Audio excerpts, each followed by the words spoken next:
برادران اسلام، السلام علیکم ورحمۃ اللہ وبرکاتہ۔ آپ حضرات سے گزارش کی جاتی ہے کہ خود بھی قرآن کریم کی تلاوت، ترجمہ، تفسیر سماعت کیجیے اور اپنے عزیز و اقارب رشتہ دار کو بھی شیئر کیجیے تاکہ آپ اس کے ذریعے صدقہ جاریہ کے مستحق ہو جائیں۔ اعوذ باللہ من الشیطان الرجیم، بسم اللہ الرحمن الرحیم۔ الذین یجتنبون کبائر الاثم والفواحش الا اللمم ان ربک واسع المغفرہ هو اعلم بکم اذ انشأکم من الارض واذ انتم اجنة فی بطون امہاتکم فلا تزکوا انفسکم هو اعلم بمن اتقى۔ ترجمہ کنز الایمان۔ اللہ کے نام سے شروع جو نہایت مہربان رحم والا۔ وہ جو بڑے گناہوں اور بے حیائیوں سے بچتے ہیں مگر اتنا کہ گناہ کے پاس گئے اور رک گئے، بے شک تمہارے رب کی مغفرت وسیع ہے، وہ تمہیں خوب جانتا ہے۔ تمہیں مٹی سے پیدا کیا اور جب تم اپنی ماؤں کے پیٹ میں حمل تھے تو آپ اپنی جانوں کو ستھرا نہ بتاؤ، وہ خوب جانتا ہے جو پرہیزگار ہیں۔ ترجمہ کنز العرفان۔ وہ جو بڑے گناہوں اور بے حیائیوں سے بچتے ہیں مگر اتنا کہ گناہ کے پاس گئے اور رک گئے، بے شک تمہارے رب کی مغفرت وسیع ہے، وہ تمہیں خوب جانتا ہے۔ جب اس نے تمہیں مٹی سے پیدا کیا اور جب تم اپنی ماؤں کے پیٹ میں حمل کی صورت میں تھے تو تم خود اپنی جانوں کی پاکیزگی بیان نہ کرو، وہ خوب جانتا ہے جو پرہیزگار ہوا۔ الذین یجتنبون کبائر الاثم والفواحش۔ وہ جو بڑے گناہوں اور بے حیائیوں سے بچتے ہیں۔ گناہ وہ عمل ہے جس کا کرنے والا عذاب کا مستحق ہو، یا یوں کہہ لیں کہ ناجائز کام کرنے والے کو گناہ کہتے ہیں۔ ناجائز کام کرنے کو گناہ کہتے ہیں۔ بہرحال گناہ کی دو قسمیں ہیں، ایک صغیرہ، دو کبیرہ۔ کبیرہ گناہ وہ ہے جس کے کرنے پر دنیا میں حد جاری ہو، جیسے قتل، زنا اور چوری وغیرہ، یا اس پر آخرت میں عذاب کی وعید ہو، جیسے غیبت، چغل خوری، خود پسندی اور ریاکاری وغیرہ۔ اور فواحش میں ہر قبیح قول و فعل اور تمام صغیرہ کبیرہ گناہ داخل ہیں۔ البتہ یہاں فواحش سے وہ کبیرہ گناہ مراد ہیں جن کی قباحت اور فساد بہت زیادہ ہو، جیسے زنا کرنا، قتل کرنا، چوری کرنا وغیرہ۔ اور صغیرہ گناہ وہ ہے جس میں بیان کردہ باتیں نہ پائی جاتی ہوں۔ آیت کا خلاصہ یہ ہے کہ نیکی کرنے والے وہ لوگ ہیں جو بڑے گناہوں اور بے حیائیوں سے بچتے ہیں مگر اتنا کہ گناہ کے پاس گئے اور رک گئے، کہ اتنا کبیرہ گناہوں سے بچنے کی برکت سے معاف ہو جاتا ہے۔ بے شک تمہارے رب عز و جل کی مغفرت وسیع ہے، تو وہ جو گناہ چاہے بغیر توبہ کے معاف کر دے۔ یاد رہے کہ بے شک اللہ تعالیٰ کی رحمت اور مغفرت بہت وسیع ہے، وہ چاہے تو بڑے سے بڑے گناہ گار مسلمان کو بغیر توبہ کے معاف فرما دے۔ البتہ گناہوں کی معافی کے معاملے میں اصول یہ ہے کہ کبیرہ گناہ سچی توبہ کرنے سے معاف ہوتے ہیں اور صغیرہ گناہ کبیرہ گناہوں سے بچنے کی برکت سے بھی معاف ہو جاتے ہیں۔ لیکن اگر کوئی صغیرہ گناہ مسلسل کرتے رہیں تو وہ صغیرہ نہیں رہتا بلکہ کبیرہ گناہ بن جاتا ہے، جیسا کہ حضرت عبداللہ بن عباس رضی اللہ تعالیٰ عنہما سے روایت ہے، نبی اکرم صلی اللہ علیہ وسلم نے ارشاد فرمایا، توبہ کرنے سے کبیرہ گناہ باقی نہیں رہتا اور صغیرہ گناہ کرتے رہنے سے صغیرہ نہیں رہتا بلکہ کبیرہ بن جاتا ہے۔ کبیرہ گناہوں سے بچنے کی فضیلت کے بارے میں اللہ تعالیٰ ارشاد فرماتا ہے، ان تجتنبوا کبائر ما تنہون عنہ نکفر عنکم سیئاتکم وندخلکم مدخلا کریما۔ سورہ نساء آیت نمبر 31۔ اگر کبیرہ گناہوں سے بچتے رہو جن سے تمہیں منع کیا جاتا ہے تو ہم تمہارے دوسرے گناہ بخش دیں گے اور تمہیں عزت کی جگہ داخل کریں گے۔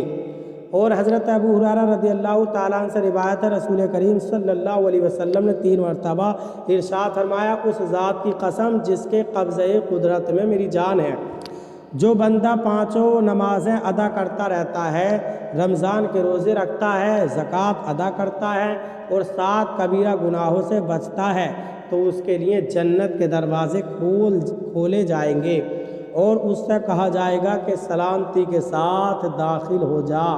نوٹ: کبیرہ گناہوں سے متعلق مزید معلومات کے لیے سورہ نساء کی آیت نمبر 31 کے تحت تفسیر ملاحظہ فرمائے۔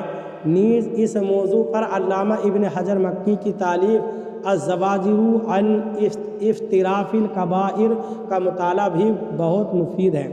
هو اعلم بکم، وہ تمہیں خوب جانتا ہے۔ شان نزول اس کا یہ ہے کہ یہ آیت ان لوگوں کے بارے میں نازل ہوئی جو نیکیاں کرتے اور اپنے عملوں کی تعریف کرتے تھے اور کہتے تھے کہ ہماری نمازیں، ہمارے روزے، ہمارے حج۔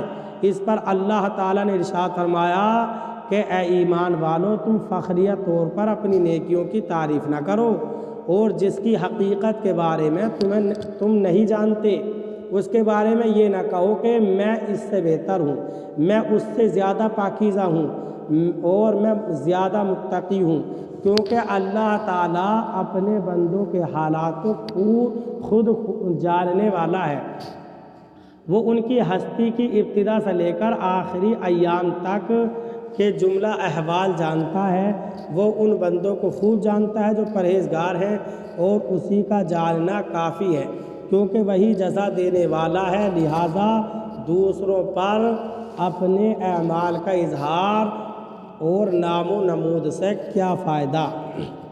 ابو البرکات عبداللہ بن احمد نصفی رحمۃ اللہ تعالیٰ علیہ فرماتے ہیں، اس آیت میں ریاکاری، اپنی نمود و نمائش اور خود پسندی کرنے کی ممانعت فرمائی گئی ہے۔ البتہ اگر اللہ تعالیٰ کی نعمت کے اعتراف اور اطاعت و عبادت پر مسرت اور اس کے ادائے شکر کے لیے نیکیوں کا ذکر کیا جائے تو جائز ہے۔ عبادت اور اطاعت کے معاملے میں خود پسندی بہت بڑی حماقت ہے کہ ہماری عبادتوں کی اوقات ہی کیا ہے جس پر ناز کیا جائے یا جس کی بنا پر خود کو اچھا سمجھا جائے۔ امام غزالی رحمۃ اللہ تعالیٰ علیہ نے اسی بات کو منہاج العابدین میں بہت پیاری مثالوں کے ساتھ سمجھایا ہے۔ تفصیلی مطالعے کے لیے مذکورہ کتاب کا مطالعہ فرمائیں۔ یہاں صرف ایک مثال دی جاتی ہے۔ فرماتے ہیں جب کوئی بڑا بادشاہ تحفہ اور تحائف پیش کرنے کی اجازت دے اور اس کی خدمت میں امیر ترین لوگ، بادشاہ، بڑے بڑے مرتبے اور منصب والے رئیس اور عقل مند لوگ طرح طرح کی قیمتی جواہرات، بہترین ذخیرے اور بے حساب مال و دولت کے تحائف، تحفے پیش کرنے لگیں، پھر اگر کوئی سبزی بیچنے والا معمولی قسم کی سبزی یا کوئی دیہاتی کم قیمت انگور کا خوشہ لے کر ان بڑے بڑے رئیسوں اور دولت مندوں کی جماعت میں گھس جائے جو بہترین، عمدہ اور قیمتی تحفے لے کر کھڑے ہیں، اور بادشاہ کی خدمت میں ہدیہ و نذرانے کے طور پر وہ سبزی یا انگور کا خوشہ پیش کرے، پھر وہ بادشاہ اس کا نذرانہ قبول کر لے اور اس کے لیے بہترین اور نفیس شاہانہ لباس دینے اور اس کی عزت و احترام کرنے کا حکم دے، تو کیا یہ اس بادشاہ کا اس کے ساتھ انتہائی فضل و کرم نہ ہوگا؟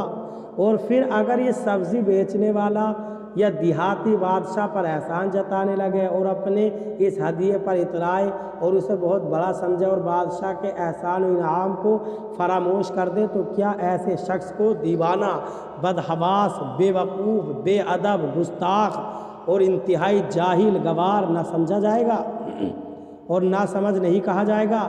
لہٰذا اے مسلمان، تم پر لازم ہے کہ جب تم اللہ تعالیٰ کی بارگاہ میں رات کے وقت نماز پڑھو، 2 رکعات نماز کی ادائیگی سے فارغ ہو کر غور و فکر تو کرو کہ روئے زمین کے مختلف خطوں اور گوشوں میں اس رات اللہ تعالیٰ کی بارگاہ میں نہ جانے کتنے خدام کھڑے ہوں گے۔ اسی طرح سمندروں میں، جنگلوں میں، صحراؤں میں، پہاڑوں میں، شہروں میں کتنے اللہ تعالیٰ کے بندے بارگاہ الہی میں دست بستہ کھڑے ہوں گے، اور صدیقین، خائفین، مشتاقین، مجتہدین اور عاجزی کرنے والوں کی کتنی جماعتیں اللہ تعالیٰ کے لیے کھڑی ہوں گی۔ اور اس وقت اللہ تعالیٰ کے دربار میں کتنی ستھری عبادت اور کتنی خالص بندگی، ڈرنے والی جانوں، پاکیزہ زبانوں، رونے والی آنکھوں، خوف زدہ دلوں، کدورتوں سے پاک سینوں اور پرہیزگار اعضاء کی طرف سے پیش ہو رہی ہوں گی۔ اور تمہاری نماز اگرچہ تم نے اسے اچھی طرح ادا کرنے، اس کے احکام اور اخلاص کی رعایت کرنے میں بھرپور کوشش کی ہوگی، لیکن پھر بھی اس بزرگ و برتر بادشاہ کے دربار میں پیش ہونے کے لائق نہیں، کہاں لائق ہوگی، اور ان عبادتوں کے مقابلے میں اس کی کوئی حقیقت نہیں جو وہاں پیش ہو رہی ہیں۔ اور کیوں نہ ہو کہ تم نے ان عبادتوں کو غافل دل سے ادا کیا، اس میں طرح طرح کے عیوب و نقائص بھی ہیں، اور بدن بھی گناہوں کی پلیدی سے نجس و ناپاک ہے، اور زبان قسم قسم کے گناہوں اور بےہودگیوں سے آلودہ ہے، تو ایسی ناقص نماز کہاں سے اللہ تعالیٰ کی بارگاہ میں پیش ہونے کے قابل ہے، اور اللہ تعالیٰ کی بارگاہ میں ایسا ہدیہ پیش کرنے کی جرت کون کر سکتا ہے۔ اللہ تعالیٰ ہمیں صحیح معنی میں قرآن کریم پر عمل کرنے کی توفیق عطا فرمائے اور خلوص و للہیت ہمیں عطا فرمائے۔ آمین ثم آمین یا رب العالمین۔